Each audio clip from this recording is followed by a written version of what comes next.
35절의 말씀입니다. 마가복음 10장 35절로부터 45절까지의 말씀입니다. 다 같이 한 목소리를 또 하겠습니다. 마가복음 10장 35절서부터 45절의 말씀입니다. 세베대의 아들 야고보와 요한이 주께 나와 여짜오되 선생님이여 무엇이든지 우리가 구하는 바를 우리에게 하여 주시기를 원하옵나이다. 이르시되 너희에게 무엇을 하여 주기를 원하느냐 여짜오되 주의 영광 중에서 우리를 하나는 주의 우편에 하나는 좌편에 앉게 하여 주옵소서. 예수께서 이르시되 너희는 너희가 구하는 것을 알지 못하는도다. 내가 마시는 잔을 너희가 마실 수 있으며 내가 받는 세례를 너희가 받을 수 있느냐. 그들이 말하되 할 수 있나이다. 예수께서 이르시되 너희는 내가 마시는 잔을 마시며 내가 받는 세례를 받으려니와 내 좌우편에 앉는 것은 내가 줄 것이 아니라 누구를 위하여 준비되었는지는 너희들이 얻을 것이니라. 열 제자가 듣고 야고보와 요한에 대하여 화를 내거늘 예수께서 불러다가 이르시되 이방인의 집권자들이 그들을 임의로 주관하고 그 고관들이 그들에게 권세를 부리는 줄을 너희가 알거니와 너희 중에는 그렇지 않을지니 너희 중에는 누구든지 크고자 하는 자는 너희를 섬기는 자가 되고 너희 중에 누구든지 으뜸이 되고자 하는 자는 모든 사람의 종이 되어야 하리라. 인자가 온 것은 섬김을 받으려 함이 아니라 도리어 섬기려 하고 자기 목숨을 많은 사람들의 대속물로 주려 함이니라. 아멘. 내일은 성령 강림 주일입니다. 바로 유대 6월절이 끝난 다음에 50일이 지난 바로 그날이 이제 오순절이 시작이 되는데 이 오순절날 예수님께서 예루살렘을 떠나지 말고 기다리라고 하신 그 말씀을 듣고 마가의 다락방에서 함께 모여 기도하고 있던 그 120여 명의 성도들에게 성령이 임하게 되죠. 각 사람에게 임합니다.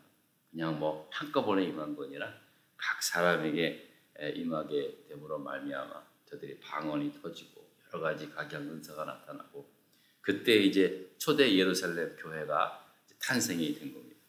그러니까 교회는요 한마디로 성령 강림의 열매입니다.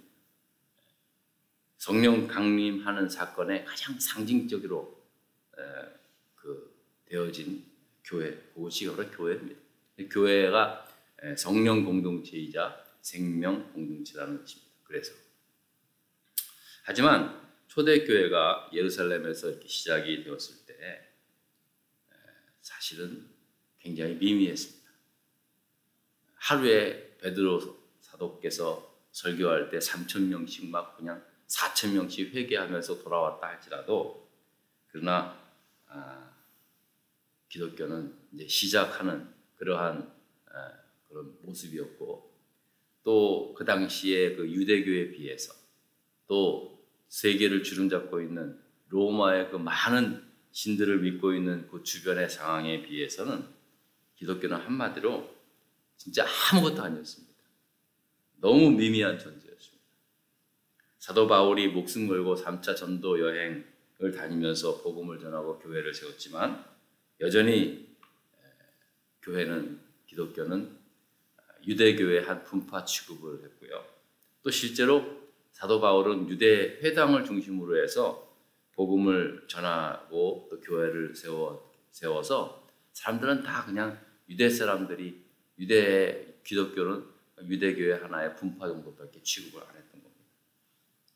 굉장히 비미했습니다. 우리가 성경을 보면은 굉장한 일들이 일어난 것 같지만 물론 일어났지만 그러나 전체적으로 봤을 때는 기독교라는 것은 굉장히 미미한 존재였습니다. 뭐 그럴 수밖에 없었겠죠. 시작한 지 얼마 안 됐으니까. 그러다가 교회는 이제 성령의 은혜로 말미암아 부흥이 되기 시작하죠.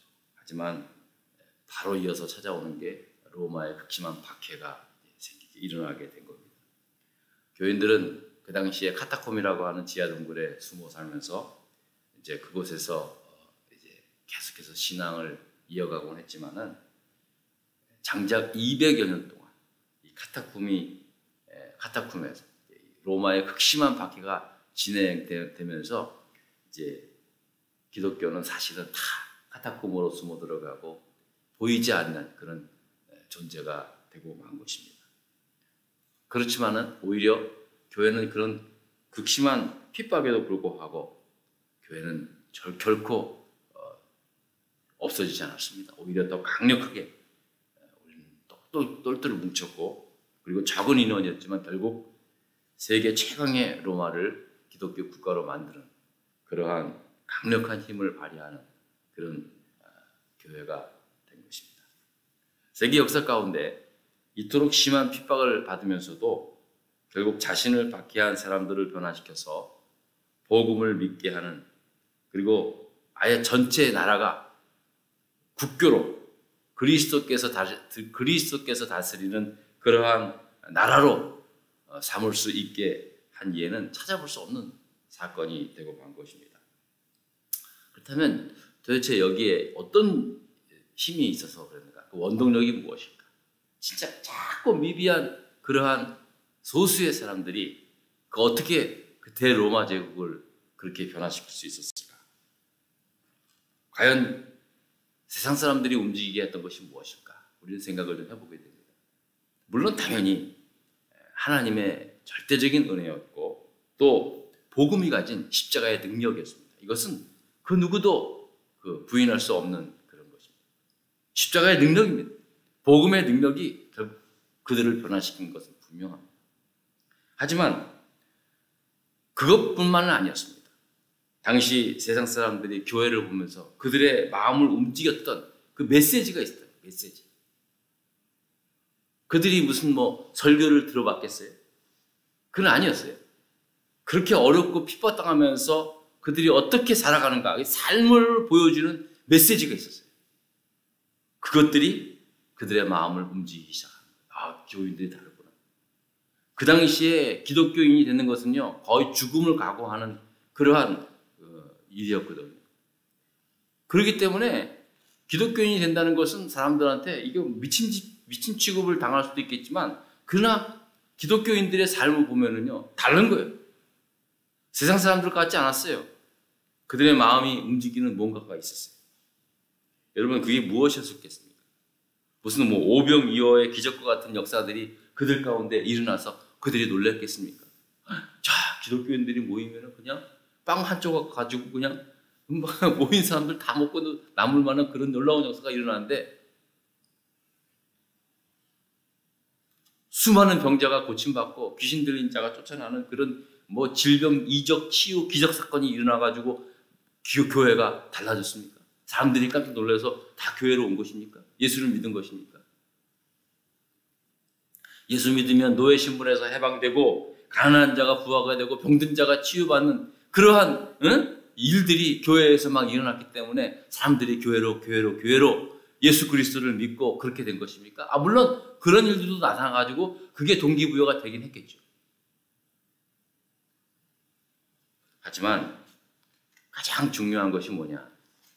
정말로 사람들의 마음을 움직였던 것이 뭐냐? 바로 오늘 본문의 말씀의 내용. 오늘 44절 45절. 너희 중에 누구든지 으뜸이 되고자 하는 자는 모든 사람의 종이 되어야 하리라. 인자에 온 것은 섬김을 받으려 함이 아니라 도리어 섬기려 하고 자기 목숨을 많은 사람의 대속물로 주려 합니다. 여기 말씀의 대답이 있습니다. 여러분, 이게 얼마나 역설적입니까? 여러분, 우리가 종교를 택한다고 했을 때, 여러분, 나도 뭔가 하나 믿고 싶어. 나 지금 종교를 택할 거야. 그랬을 때 여러분, 과연 만약에 종교를 택한다고 했을 때 으뜸이 되려면 종이 되어야 하고 섬김을 받으려면 도리어 섬기고 자기 목숨까지 내어줘야 한다는 이 가르침을 어떻게 가르침을 하고 있는 그 종교를 어떻게 내가 선뜻 선택할 수 있겠습니까? 그 종교를 선택할 사람이 어디 있겠습니까? 세상 종교의 가르침들이 이런 말씀이 있습니까, 여러분? 너희들에게 으뜸이 되고자 하는 자는 먼저 종이 되라. 요즘 현대 종교들 보면은 그런 사람들 있겠지만요. 당시에는 노예 제도가 있었던 때였습니다. 그래서요, 이게 정말로 민감한 거예요. 누구보다도 종이 되어야 한다는 말은 이거는 완전히 이거는 가장 심한 말 중에 하나예요. 대부분 다 종이 되는, 종으로 끌고 오는 사람은 뭡니까? 전쟁터에서 잡혀온 포로들. 그 사람들이거든요. 그러니까는 여러분, 이 종이 된다는 것은요, 진짜 치욕적인 일입니다. 경기를 할 정도로 아주 싫어하는 그러한 말인데요. 그런데 너희는 종이 되라는 거예요. 으뜸이 되고자 하면 종이 되는 거예요. 그리고 섬기라는 거예요. 섬김받으려 하지 말라는 거예요. 여러분, 과연 교회가 이런 말씀을 선포했을 때 이게 어떤 영향을 줄 수 있었겠습니까? 사람들이 이런 말씀을 가지고 와! 몰려들었겠습니까? 보통 우리가 생각은, 저도 목회할 때 교회가 부흥하려면은 뭔가 각양각색의 막 역사들이 나타나고 이적들이 나타나고 이런 놀라운 일들이 나타나야지 사람들이 오지 않을까라고 생각하지, 오는 사람들마다 여러분들 으뜸이 되고자 하는 종이 먼저 되세요. 섬기세요. 이렇게 막 만나를 하면은 여러분 과연 이렇게 이런 말씀을 듣고 사람들이 막 몰려들겠습니까? 하지만 도리어 사람들은요, 바로 이 예수님의 바로 이 말씀에 결국 마음의 문을 열게 됩니다. 세상 어느 누가 으뜸이 되고자 하면 종이 되라고 할 수 있겠습니까? 그러나 주님은 그렇게 했잖아요. 그렇게 하셨기 때문에 이 말씀에 능력이 있었던 거예요. 교회의 복음은요, 그 당시에 세상 종교들이 추구하는 것과는 근본적으로 달랐어요. 근본적으로 달랐어요. 그렇기 때문에 도리어 사람들의 마음을 움직인 거예요. 우리가 생각하기에는 이렇게 하면 사람들이 마음의 문을 닫혀줄 것 같지만, 오히려 이 말씀이 그 당시에 노예제도가 있었고 사실은 가장 받아들이기 힘들었지만 이 진리의 말씀을 선포함으로 말미암아 사람들이 진정성을 오히려 얻게 됩니다. 진리의 힘이 이런 겁니다. 우리 생각을 초월하고 있는, 진리가 그런 거예요, 원래. 요즘 우리가 가르치고 믿고자 하는 기독교의 복음이 어디 있습니까? 여러분, 우리가 예수 믿고 신앙생활하는 가장 큰 이유가 뭐겠습니까? 물론 당연히 천국 가는 거겠죠. 그러나 그건 뭐 나중에 죽어서 가는 일이고 천천히 가고 싶은 거고, 실제로 이 세상 살면서 정말 으뜸되기를 위하여 기도하지 않겠습니까? 으뜸은 안 되도록, 복음은 가더라도 어쨌든 간에 뭔가 남보다 더 잘 되고 높아지고 잘 살고 싶어서 열심히 더 믿는 거 아니겠습니까? 솔직히 종이 되라는 주님의 말씀을 우리가 과연 염두합니까? 이 말은 신학교 가가지고 목사 되라는 말이구나, 이런 식으로만 생각을 하고, 꼭 주의 종이 되어야 하는 겁니까? 요즘 뭐 주의 종이라고 해도 뭐 종처럼 삽니까, 여러분? 그러니까 종이 된다는 말이 자꾸만 이상하게 목사가 된다는 말로 하니까는 이게 마음에 안 와닿는 거예요. 근데 그 당시에 종이 되라고 하는 말은요, 충격적이었어요. 어떻게 나한테 이런 말씀을 할 수 있을까? 하지만 진리의 말씀이었기 때문에 그런 거예요. 우리가 섬김을 받을 만한 자리에 또 권세를 달라고 기도하고 있지 않습니까? 하지만 예수님은 뭐라고 했습니까? 섬김을 받거든 먼저 섬기라고 했어요. 근데 이 말씀이 사람들의 심령 가운데 파고든 거예요. 이런 말씀이 있었기 때문에 주님의 교회는 2000년 동안 그 심한 박해를 속에서도, 그 어떠한 상황 속에서도 기독교가 복음이 능력으로 사람들을 변화시키는 진리의 말씀으로 그렇게 이어져 온 거예요. 다른 게 아니에요. 오병이어의 사건이 계속해서 일어나고, 뭐 질병 치유 기적 이런 사건이 막 나면은, 그래가지고 여러분 사람들이 물론 순간적으로는 오겠지만은요, 정말로 계속해서 삶을 변화시키고, 이게 정말로 진리의 말씀이었다, 이다라는 생각을 하게 되는 건요. 바로 이런 말씀입니다. 종이 되는 섬기는 거. 예수님이 그렇게 섬겼잖아요. 인자가 온 것은 섬김을 받으려는 것이 아니라 당연히 섬김을 받으셔야 할 분이 오히려 많은 사람을 위해서 대속물로 내어주신 거잖아요. 이 말은 뭡니까? 너희들도 그렇게 살아라는 거예요. 이거는 지금도 받아들이기 힘든 말이에요. 하지만 이 말씀이 진리이기 때문에 이 진리의 말씀을 붙잡을 수 있는 거예요. 만약에 여러분 부자 되고 모든 게 다 으뜸이 된다고 한다면요. 건방하다가요. 그런 것 기독교 말고도 으뜸되는 사람들 많은 거 많이 있어요. 오히려 역설적인 이 말씀이 사람들의 마음을 건드립니다. 그리고 이 진리의 말씀 결국은 사람들을 깨달아요. 여러분 우리가 아무리 무슨 세상 것을 좋아한다 그랬대요. 결국 우리는 압니다. 진짜 참된 진리가 여기 있다는 사실을. 그렇기 때문에 주님의 말씀이 능력이 돼요. 그렇기 때문에 기독교가 지난 2000년 동안 세계 속에 가장 으뜸되는 그런 복음으로 자리매김될 수 있는 거예요. 앞으로도 마찬가지입니다.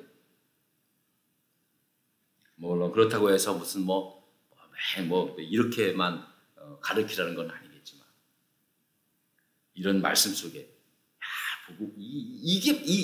이런 말씀이 정말 우리를 살리게 하고 교회가 교회다움을 회복하는 그러한 말씀이기 때문에 여러분 믿으시기 바랍니다. 기도하십시다. 하나님 아버지 감사합니다. 오늘 또 귀한 말씀을 통해서 다시 한번 우리가 들어야 하고 또 우리가 살아야 할 말씀임을 깨닫게 됩니다. 주님께서 주신 말씀, 이 말씀 가지고 먼저 내가 종이 되려고 하는, 섬기는 자가 되려고 하는 마음으로 주님의 몸된 교회를 섬기고 살아갈 수 있게 하여 주시옵소서. 아버지 하나님, 내일은 성령 강림 주일입니다. 성령의 은혜가 충만히 우리 모두에게 임하여서 예배드리는 모든 이들 위해 하나님의 성령의 능력에 충만함을 경험하는 귀한 복된 시간 되게 하여 주시옵소서. 예수님 이름으로 기도드렸습니다. 아멘. 하늘에 계신 우리 아버지여, 이름이 거룩히 여김을 받으시오며 나라에 임하옵시며 뜻이 하늘에서 이룬 것 같이 땅에서도 이루어지이다. 오늘날 우리 일용할 양식을 주시옵고 우리가 우리에게 죄진 자를 사하여 줄 것 같이 우리 죄를 사하여 주시옵고 우리를 시험에 들게 하지 마시오며 다만 악에서 구하옵소서. 나라와 권세와 영광이 아버지께 영원히 있사옵나이다. 아멘.